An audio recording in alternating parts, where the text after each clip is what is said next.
Assalamualaikum warahmatullahi wabarakatuh. Nama saya Hasna Afifa. Saya dari kelas 2C Pendidikan Bahasa Inggris.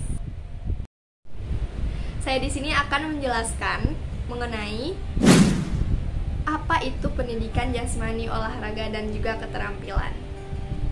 Seperti kita ketahui bahwa kita ini udah nggak asing lagi ya sama yang namanya PJOK gitu. Dari SD sampai SMA sampai sekarang lulus sampai kuliah juga kita ketemu lagi sama yang namanya PJOK.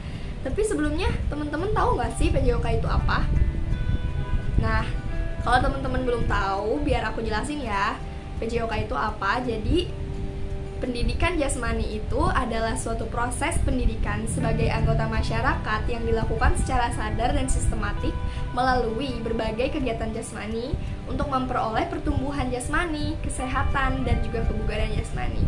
Juga kemampuan dan keterampilan, kecerdasan, perkembangan watak, serta kepribadian yang harmonis dalam rangka pembentukan manusia berkualitas yang berdasarkan Pancasila. Olahraga sendiri adalah serangkaian gerak raga yang teratur dan terencana untuk memelihara gerak dan meningkatkan kemampuan gerak. Teman-teman tahu nggak sih tujuan PJOK itu apa? Ya, tujuan PJOK itu yang pertama sebagai perkembangan pribadi. Nah, perkembangan pribadi ini mencakup apa aja sih? Yang pertama, pertumbuhan fisik, sehat fisik, dan juga sehat mental. Dengan kita berolahraga di sekolah atau misalkan di kampus gitu ya, fisik kita tuh akan menjadi tumbuh menjadi lebih baik, badan kita menjadi lebih bugar, dan juga mental kita pun menjadi sehat. Kenapa? Karena di olahraga kita bisa ketawa-ketawa, kita bisa happy gitu ya. Terus yang kedua, dengan kita mempelajari PJOK, maka hubungan antar pribadi dan juga lingkungan akan semakin baik. Seperti kita bergotong royong atau bekerja sama, kita bisa lebih beretika kepada teman, luwes, dan juga lebih komunikatif. Kan nggak mungkin ya kalau misalnya kita mau melakukan suatu permainan, misalkan bola basket gitu, tapi kita nggak ada komunikasi sama tim. Nah itu kan pasti ada miskomunikasi gitu. Nah, dengan kita mempelajari PJOK ini, maka hubungan antar pribadi dan juga lingkungan akan menjadi semakin baik ataupun semakin berkembang. Yang kedua, ada juga nih tujuan olahraga sebagai kesehatan kita sendiri. Nah, yang pertama tujuan olahraga yaitu sebagai peningkatan. Maksud peningkatan di sini yaitu kita meningkatkan kebugaran. Belum tentu orang yang sehat itu bugar dan belum tentu orang yang bugar itu sehat. Kemudian yang kedua, ada juga yang namanya tujuan olahraga untuk kesehatan. Tujuan olahraga ini kita tahu lah ya, maksudnya ini secara umum aja gitu. Yang pertama, peningkatan atau meningkatkan kebugaran. Dimana kita bisa tahu gitu kalau misalkan orang yang sehat itu belum tentu bugar kan. Orang yang sehat itu belum tentu dia bisa lari sprint sampai 500 meter dengan waktu yang singkat gitu kan. Nah, dengan olahraga ini kita bisa meningkatkan kebugaran tubuh kita. Kemudian yang kedua, pencegahan dari beberapa penyakit. Nah, dengan olahraga juga kita bisa mencegah berbagai penyakit seperti penyakit karena kita tidak gerak gitu, misalkan penyakit obesitas dan lain sebagainya. Kemudian yang ketiga, sebagai pengobatan. Misalnya pengobatan penyakit jantung, kencing manis, dan juga rematik itu diperlukan berbagai olahraga-olahraga khusus supaya keadaan tubuhnya itu kembali normal. Kemudian yang keempat juga olahraga bisa menjadi suatu pemulihan seseorang dari suatu penyakit. Nah, dengan olahraga ini juga kita bisa memulihkan badan kita kembali, sehat kembali, bugar kembali gitu.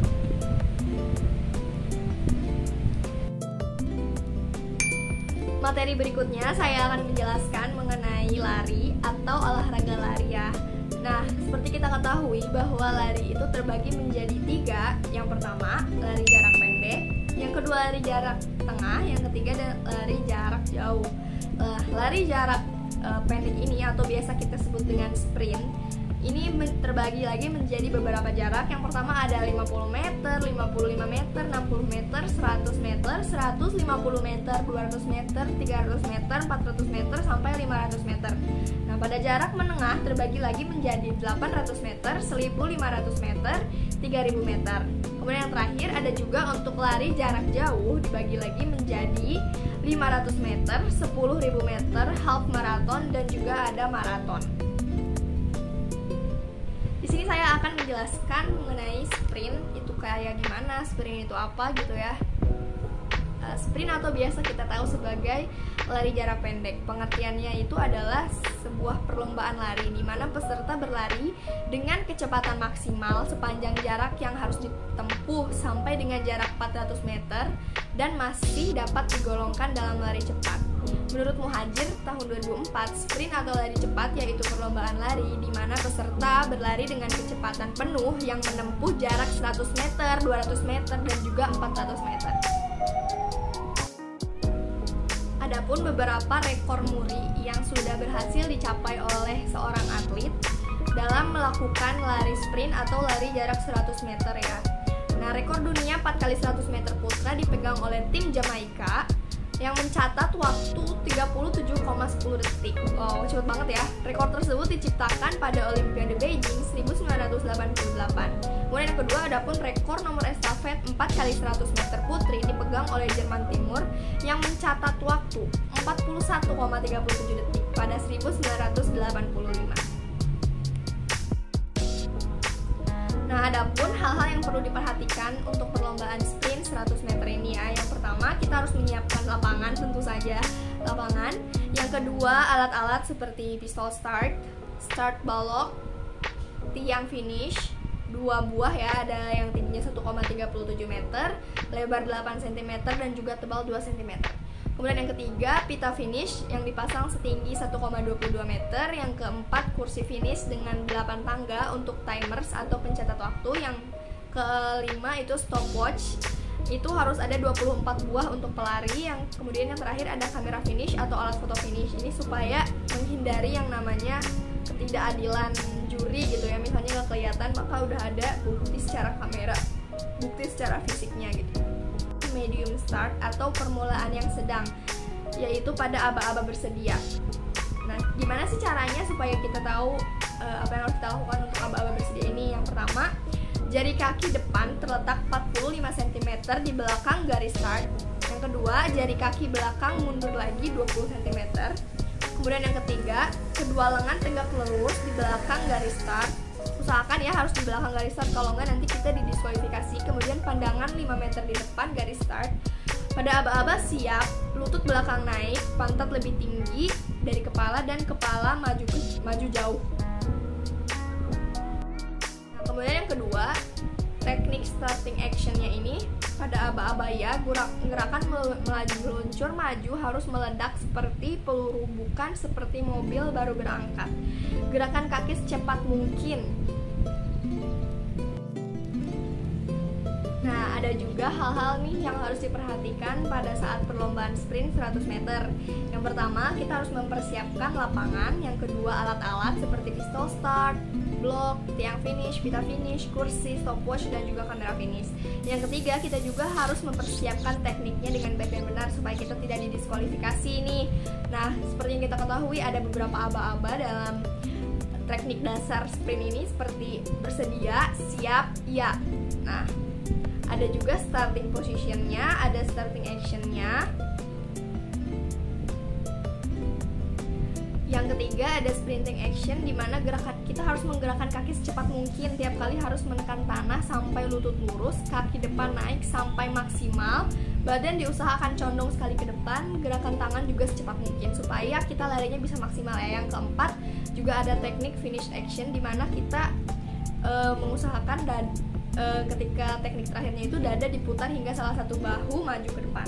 Kemudian yang kelima, disqualified atau start, hal-hal yang harus dihindari gitu, teknik-teknik yang harus dihindari itu yang pertama, start mendahului aba-aba sampai 2 kali, ini bisa didiskualifikasi. Yang kedua, mengganggu pelari lain selama lari, kita nggak boleh ngedistract pelari lain. Yang ketiga, masuk lintasan lain hingga mendapat keuntungan, ini juga nggak boleh. Yang terakhir, tidak sampai masuk finish. Nah, ini fatal banget ya, nggak sampai masuk finish kita udah berhenti lari, ini juga bisa didiskualifikasi.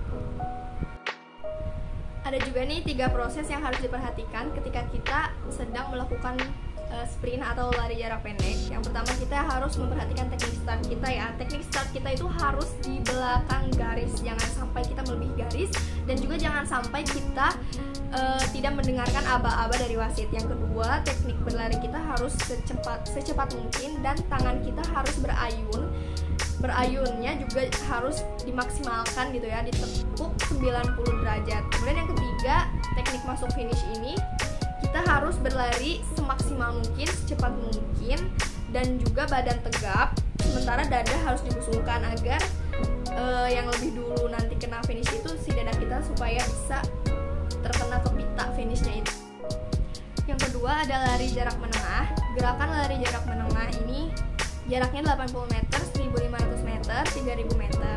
Sedikit berbeda dengan gerakan lari jarak pendek atau sprint. Perbedaannya terutama pada cara kaki menapak ya. Pada lari jarak menengah, kaki menapak pada ujung tumit kaki dan menolak dengan ujung kaki. Sedangkan lari jarak pendek menapak dengan ujung-ujung kaki tumit sedikit sekali menyentuh ke tanah. Di samping itu, lari jarak menengah juga dilakukan dengan gerakan-gerakan yang lebih ekonomis untuk menghemat tenaga, karena kan jaraknya jauh ya, jadi kita harus ada teknik-teknik juga nih di lari jarak menengah. Di lari jarak menengah ini kita biasanya menggunakan start berdiri, berbeda dengan lari jarak pendek di mana kita menggunakan start jongkok. Di lari jarak menengah ini kita menggunakan start berdiri. Kemudian yang kedua, teknik larinya ini sama saja seperti lari jarak pendek, hanya saja di sini kita diusahakan untuk bisa lebih kuat lagi menahan beban badan kita sendiri gitu, soalnya jaraknya lebih jauh. Yang ketiga ada lari jarak jauh. Lari jarak jauh adalah cabang atletik, yaitu lari jarak jauh sepanjang 42.195 meter, 26 mil dan 385 yard. Lari jarak jauh merupakan cabang atletik terkuat dalam sejarah Olimpiade kuno. Acara lari jarak jauh dimulai pada tahun 490 sebelum Masehi, ketika seorang prajurit Yunani berlari membawa berita kemenangan dari peperangan maraton ke Athena yang mana jaraknya sejauh 26 mil, yaitu bersamaan 41,8 km. Teknik atau strategi olahraga lari jarak jauh itu, yang pertama ada teknik dasar lari. Untuk teknik dasar lari jarak jauh, gerakan lari dilakukan tidak secara maksimal. Condongan badan membentuk sudut plus minus 10 derajat. Ayunan kedua lengan secara santai beberapa sentimeter di atas pinggang, dan pendaratan telapak kaki menggunakan sisi luar kaki bagian tengah. Pada tahap 1, berlari pada garis lurus melewati tanda titik-titik untuk mengatur lebar langkah lari jarak jauh. Kemudian tahap kedua, berlari berkelompok 4-7 orang dalam satu formasi berjajar. Teknik dasar lari maraton atau lari jarak jauh ini dilakukan tidak secara maksimal, di mana kecondongan badan kita membentuk sudut plus min 10 derajat. Ayunan kedua lengan juga secara santai beberapa sentimeter di atas pinggang, dan pendaratan telapak kaki menggunakan sisi luar kaki bagian tengah. Nah, di lari maraton atau lari jarak jauh ini kita harus bisa memaksimalkan pernafasan kita ya, supaya nafas kita tuh bisa lebih stabil, lebih teratur, lebih terjaga gitu. Bagaimana sih cara mengembangkan pola-pola bernapas ini? Yang pertama, kita usahakan bernapas dengan mulut ketika berlari. Yang kedua, sering gunakan pernapasan perut, bernapas dari perut gitu ya, dari diafragma, jangan bernapas dengan dada karena nanti akan menimbulkan sesak. Yang ketiga, mengambil napas pendek dan dangkal. Menarik napasnya jangan terlalu panjang juga, nanti kita mengatur nafasnya nggak bakalan terlalu lama gitu. Yang keempat, lakukan napas dengan berirama. Yang kelima, dengarkan napas. Gunakan telinga untuk mengontrol pernafasan kita supaya kita bisa tahu, oh nafas kita tuh mulai terengah-engah atau bagaimana gitu, supaya kita bisa mengatur kecepatan lari kita supaya nafas kita bisa lebih teratur lagi. Dalam perlombaan maraton, jaraknya ini ditentukan berdasarkan dari umur atau usia dan juga gender. Nah, untuk jarak 4 km ini diperuntukkan bagi atlet putri junior. Ada juga jarak 8 km diperuntukkan bagi atlet putra junior. Untuk jarak 6 km diperuntukkan bagi atlet putri dewasa, dan yang terakhir untuk jarak 12 km diperuntukkan bagi atlet putra dewasa. Untuk peralatan dan perlengkapannya hampir sama kayak lari jarak pendek ya. Sama kayak tadi, pistol start, start block, tiang finish, pita finish, kursi finish, stopwatch, dan juga kamera finish. Yang terakhir, kita bakal bahas soal lari estafet. Lari estafet atau lari sambung adalah salah satu lomba lari pada perlombaan atletik yang dilaksanakan secara bergantian atau berganti. Lari ini dilakukan bersambung dan bergantian membawa tongkat dari garis start sampai ke garis finish. Nah, buat lari estafet ini menggunakan start jongkok untuk yang paling depan atau yang paling pertama. Kemudian untuk yang pelari kedua ini menggunakan start berdiri. Untuk start dari lari estafet ini biasanya kalau untuk pelari yang paling depan ini menggunakan start jongkok, pelari berikutnya kedua, ketiga sampai keempat itu menggunakan lari melayang, menggunakan start melayang. Nah, jaraknya sendiri itu bagi putra dan putri 4 kali 100 meter dan juga 4 kali 400 meter. Peraturan dari teknik lari estafet ini seperti ini ya, masing-masing pelari mempunyai peran penting dalam olahraga lari estafet. Oleh karena itu, kekompakan dan irama lari juga harus selalu dijaga. Dalam jarak tempuh 4 kali 100 meter, pelari tidak diperbolehkan untuk menjatuhkan tongkat estafet. Jadi harus benar-benar dilatih secara mengoper tongkat. Karena bila terjatuh, peserta lain akan langsung didiskualifikasi. Jadi ini rugi banget ya, jangan sampai tongkatnya ini jatuh. Kemudian yang kedua, berbeda halnya dengan olahraga lari estafet dengan jarak tempuh 4 kali 400 meter. Nah, di 4 kali 400 meter ini peraturannya lebih longgar. Kenapa? Karena jaraknya ini lebih jauh. Tapi resikonya ketika kita menjatuhkan dan mengambil kembali tongkat yang terjatuh, maka resikonya kalah. Karena ketika peserta lari mengambil tongkat, maka dipastikan peserta tersebut akan jauh tertinggal dari peserta-peserta lain.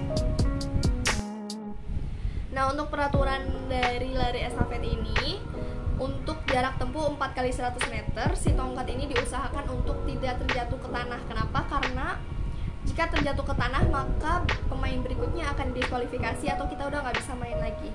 Nah, sementara untuk 4 kali 400 meter, karena jaraknya yang jauh, maka peraturannya pun diberikan keringanan di mana kita boleh mengambil kembali tongkat yang sudah jatuh. Akan tetapi resikonya akan kalah. Karena apa? Kita pasti akan tertinggal jauh dengan pemain lawan gitu kan.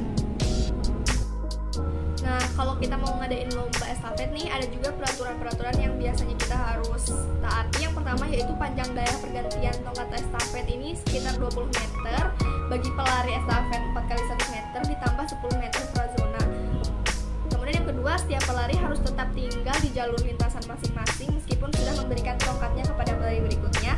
Kemudian yang ketiga, dalam lari estafet, pelari pertama berlari pada lintasannya masing-masing sampai tikungan pertama, kemudian boleh masuk ke lintasan dalam.